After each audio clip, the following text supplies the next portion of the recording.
um, uh, arambuye afite ibimenyetso ashingiyeho, ariko ndagira ngo mbanze nshimire mwese abari hano mwaje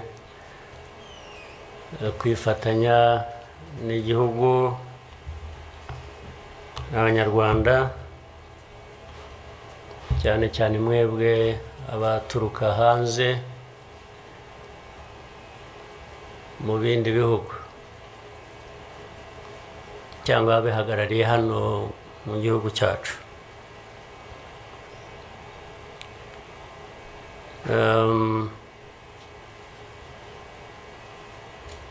Ndabashimira kuko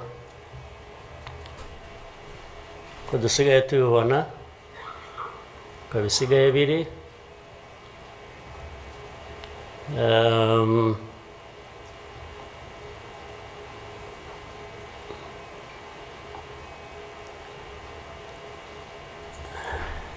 ukuri ntabwo kukigenderwaho,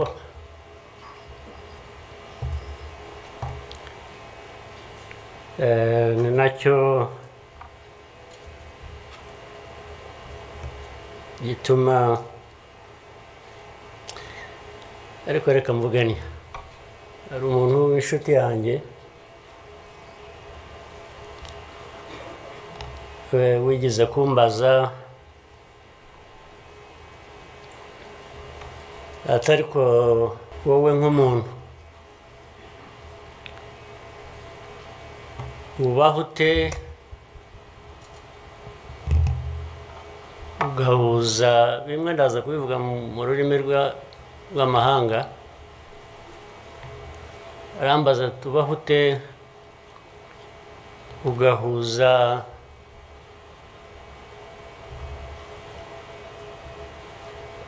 the dark past and the cruel present.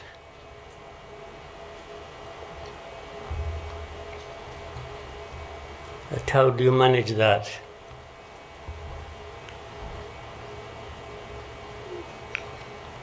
Ariko uko nabyumvaga ntabwo ari igihe yabazaga gusa, yabazaga u Rwanda with a very dark past and a very cruel present.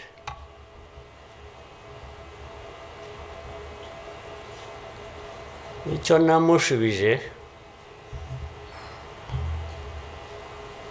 nuko from the beginning we were under an illusion that the two were siblings and we had to deal with them as such. You have to deal with the cruel present, knowing that it is very, very much related to the dark past. They are inseparable. So for us, we have a choice to make.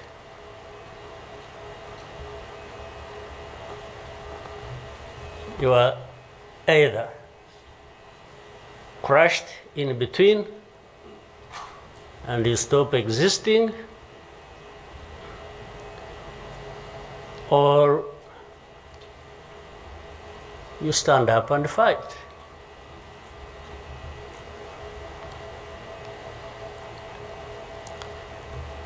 When people are saying in the testimony, you know, the hope they have and that what happened here 30-something years ago will never happen again.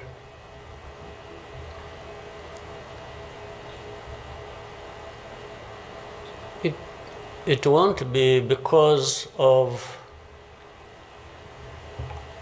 those who were responsible for that dark past.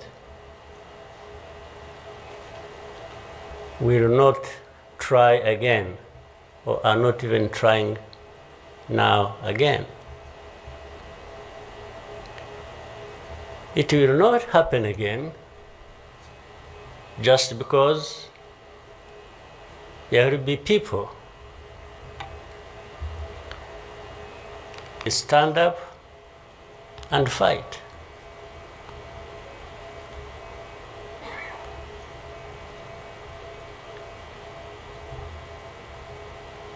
It's not because there are fewer people who wish to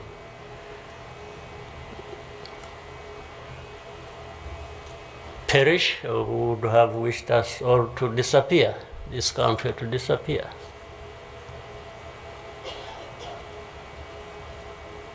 But how can people accept that? How can people not stand up and fight? Because anyway, well, there is a risk you may die when you stand up to fight. But if you don't, it's a sure thing you are going to die.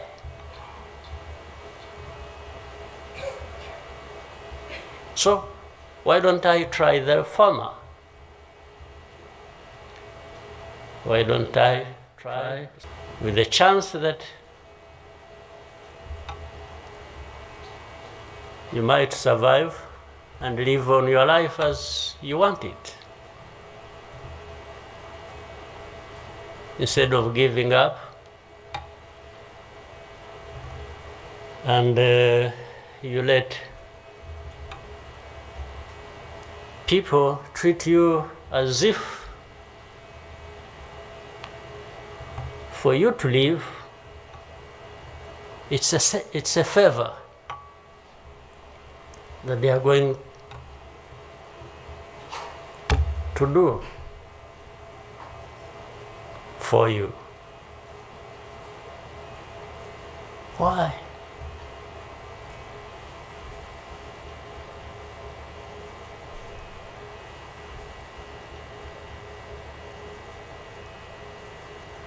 I've also had people come to me and warn me and say, President,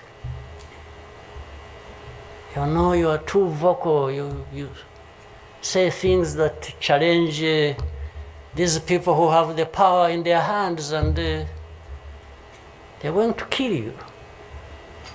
Well, first of all, it means they're killers. But my answer to them is, you know what? If I were to be there to just accept these things to happen, I don't think I would count myself as living. It's like I would already be dead. To live a life of lies, of pretense,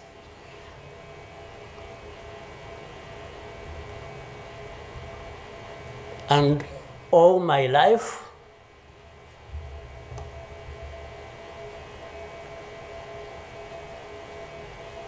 to somebody else, I would be dead anyway. So why don't I die fighting?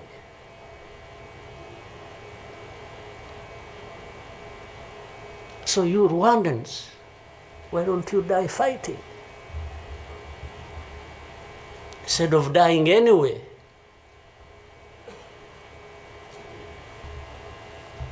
Who will fight? If I lose, I lose. But there is a chance there is a chance, a significant chance, that if you stand up and fight, you will live. And you will have lived a dignified life that you deserve, that anybody else deserves.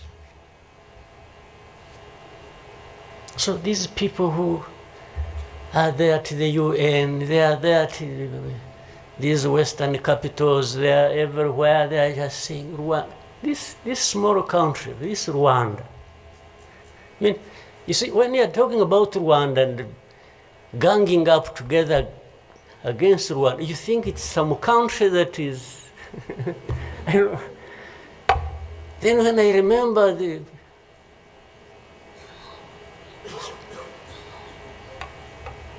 facts about it, I just imagine the world has gone amok.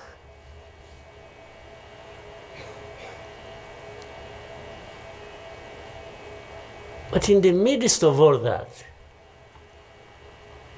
we have to live. We have to live our lives, we have to fight for that, we have to live the way we want. And I tell anybody to his face to go to hell. If anyone comes around and thinks they can, they come and say, hey, we're going to sanction you. To what? Go to hell. Just go to hell.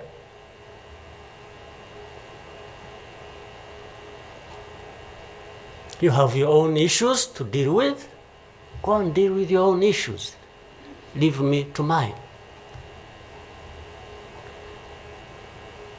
This is the spirit I think Rwandans must have in their daily lives.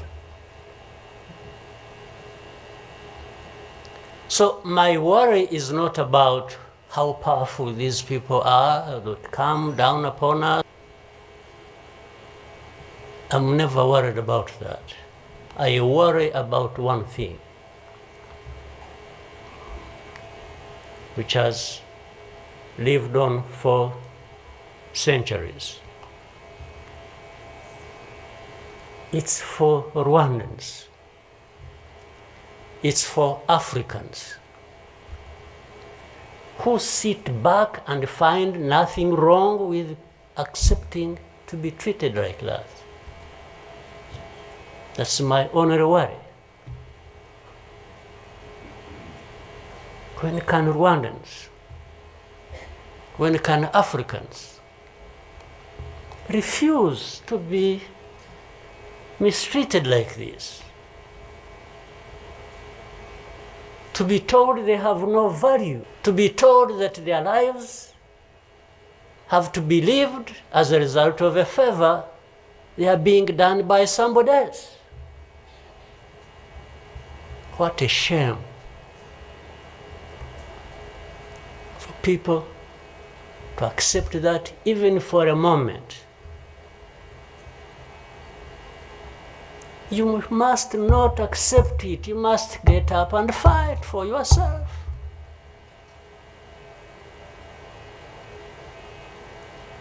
And then you have fools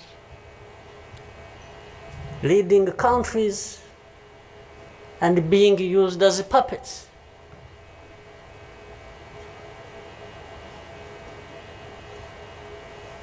And they are stealing resources which they should be putting to the good use of their own people and develop them. They just put everything to their own use, find billionaires in a sea of poverty, millions of people going hungry, and their leaders, billionaires, money that has been stolen from the resources of these people, and these are the ones received in Western capitals. when, Rwanda is being crucified literally at the UN and everywhere, these are the ones who show up and everybody is doing their bidding.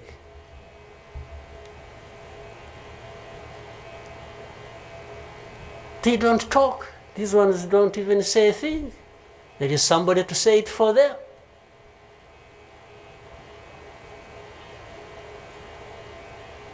You don't say a thing. Even in meetings where solutions are being thought about and crafted and so on, they are absent because somebody else is there. They address when their name comes up, they say, no. Everywhere preaching hate speech. Killing people in broad daylight, setting fire on these people, burning in broad daylight. And when it comes up for discussion, they say, no, it's not this one. No. You see some other people, we look for them. But the person keeps coming up. He says, no, I will take the war to Kigali. I will remove the government, these Tutsis. We are tired of them, like we were tired of them 31 years ago. Here, these wonderful people, these powerful people who tell us what to do and what not to do, they are okay with that. They are fine with that.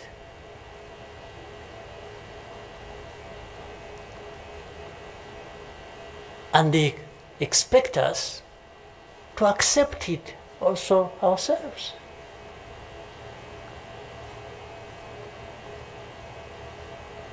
In broad daylight.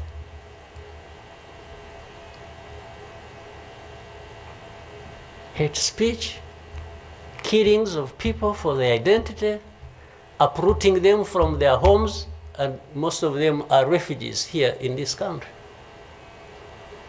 We have 125,000 people as refugees who have been living in camps to go and settle them in those beautiful countries of theirs. And they leave the majority here. And if they expect us to be thankful that that's a huge gesture of generosity. First of all, they take them knowing that these are actually refugees from a neighboring country. They don't take them as Rwandans. They take them as refugees from Congo. Only that they are taking very few. They are not, I wish they could take all of them. Those who wish to go and resettle them. It becomes my problem. So what they have to do is cleanse Eastern Congo of all these people, bring them to Rwanda, take to your countries those you want, few, very few, not even 0.1%, and the rest should remain Rwanda's problem. Because after all, these ones are Tutsis like Kagame. That's a simple conclusion. But ask yourselves, how did these people end up being across the border of Rwanda? By Kagame? Was it done by Rwanda? No, for us, we are here lucky that we are alive, that we survived.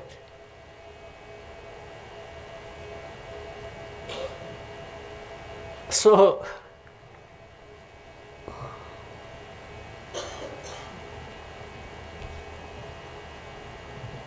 But as I say this,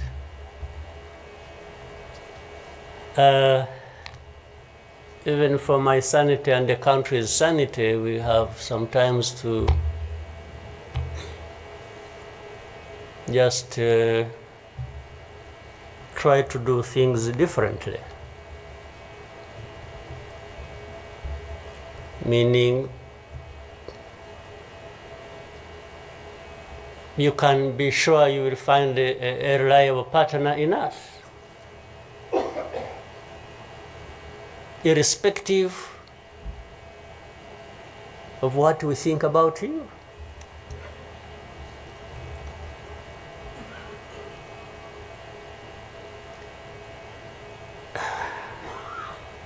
You know, this whole thing you see every day, you know, you have heard of groups, what is it? Group of experts. You have heard of that thing? These are people who go around, experts who are supposed to know better our situation. People connected with this history I'm talking about, or that busy man I was talking about. Can you imagine the cynicism?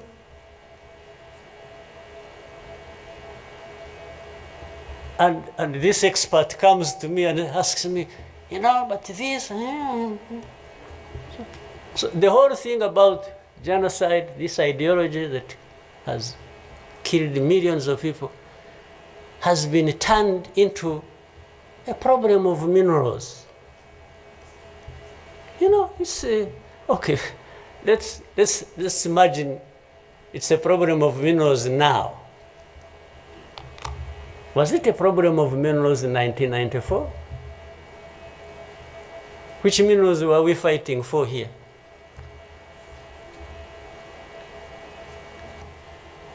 How many are actually fighting for these minerals in those places? Assuming you found evidence about Rwanda being implicated in what's happening in Congo for minerals in Eastern Congo. Are you really saying it is just Rwanda? Why don't you be brave enough to say Rwanda is invading our territory we have created for ourselves and is encroaching on the minerals we are also encroaching on in Eastern Congo? Why don't you be brave enough to admit that? At least to say that.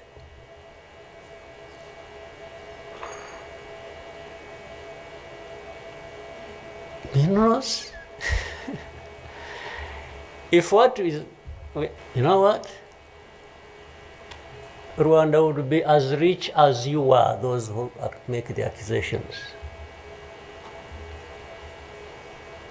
We would not be needing your money at all. Which you give us nothing, and you come and beat us up for for everything.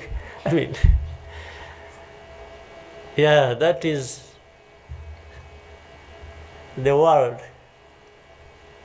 between the dark past and the cruel present.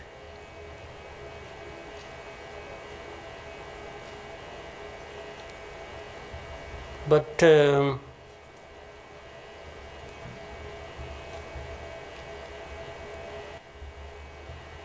has prepared us for the bad things that will always come anytime these people want and wish. Honestly, I want to assure you, we will not die not fighting like last time. And fighting does not involve invading anybody's territory, does not involve going after something that is not ours. If you find us here and want to treat us the way you want that you have seen in the past, I just want to assure you, you will not succeed. You will not succeed. I think I beg all these Rwandans, we should be itching for a fight with anybody who wants to come here and turn things upside down. And I think there are many who are ready to join for that. But for our friends, don't misunderstand us, don't mistreat us. We have had enough of it. Take it somewhere else. Take it somewhere else. You know, this Bizimana who was telling you this whole history, by the Bizimana, if you could compile that and distribute it to our friends and all of us. I actually want a copy of what you... But I think you should give our friends and others, they need to... Much as in the cruel present, facts don't matter, the truth doesn't matter. What matters is what pleases you on any day, and doesn't matter what facts about others. But and I was saying this because this man made another presentation another time that involved the same people he was talking about. And the next day, from embassies, people came to him, threatening him. Yeah. You know, they even, they are so foolishly brave to just, you know, they went to him. And I think another message went through Foreign Affairs. It's like this man who is question about it.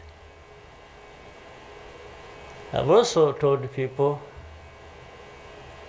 that anyway, for us, we are in a sort of not bad position because the worst has already happened to us. I don't think anything worse will happen, ever. So those who are scared, fearful of anything, I just want to console you in some way, if you may, that actually the worst has already passed.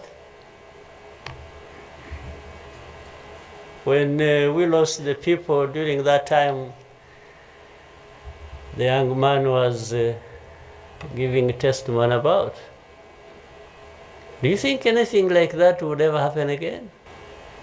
The hurricane came and we took cover and things, and it has passed.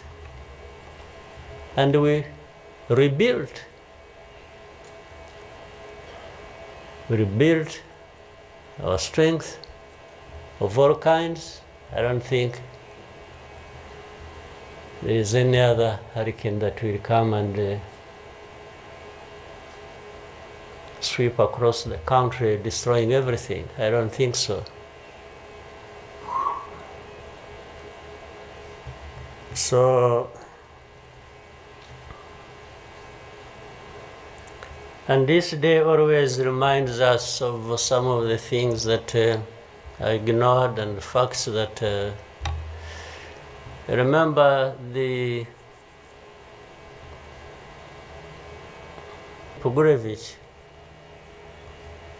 with a very long title. When he and this is a man who, well, at least I would have wished if they could think of such a man and put him in the group of experts, maybe they would benefit from. But you bring somebody just because she comes from a country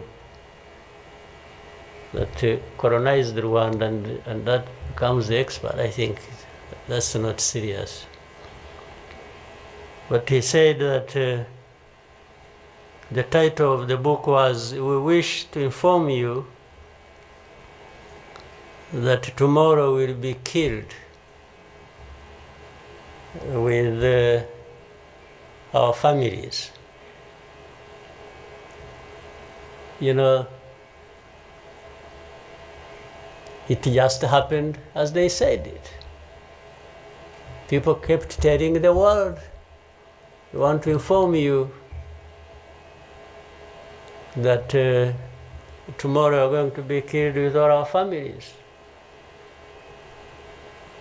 And who cared? And the families were killed indeed, including the family of the young man who was testifying here. Well, including our families,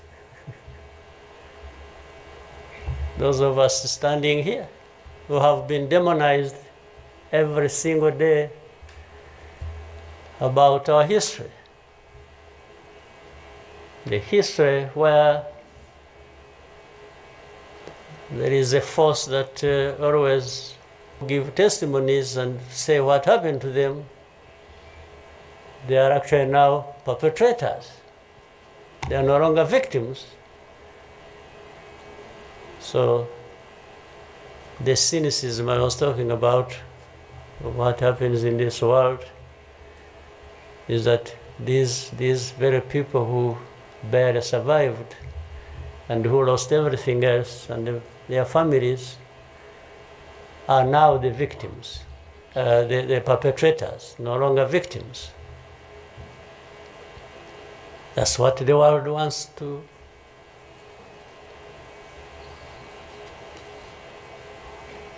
create about us. I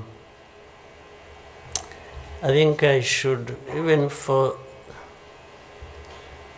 again, the sake of our sanity, during the war times, to keep my own balance. You know, there used to be battles taking place across the country, militias killing people, RPA soldiers fighting government forces. Sometimes in our movements, we would, one of the commanders would come to me and say, "President, you come and see what has happened here." I went there once and saw a mass grave that they had just dug with caterpillars, and I think they had put in over 2,000 people. And from that lot, 12, I think, they lived for some time, and then now they are remaining 7 out of 12. I kept following the story. 7 are still alive. I think 5 died of... But from that moment,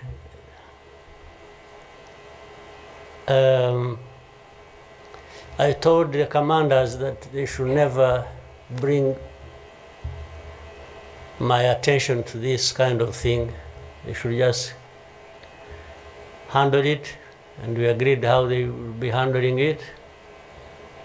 But I should never, I don't even need to be informed or, and the reason was simple.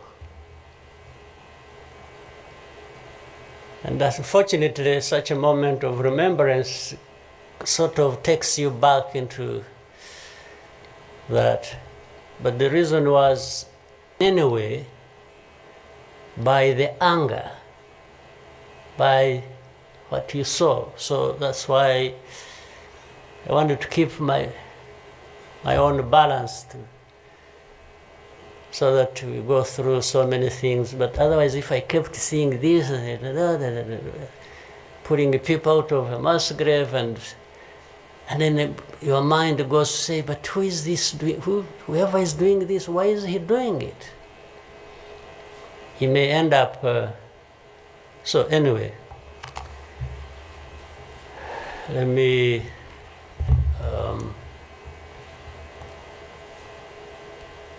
end here. There will always be another day, another year to commemorate our lost people. But for Rwandans, I beg you,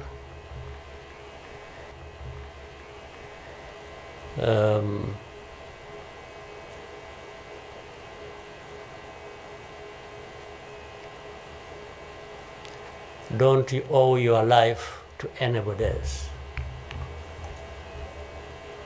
And please have the courage to deal with the situation and moment as it is. Don't offend anybody, but always fight for what is yours. Don't allow anybody else to dictate to you how you should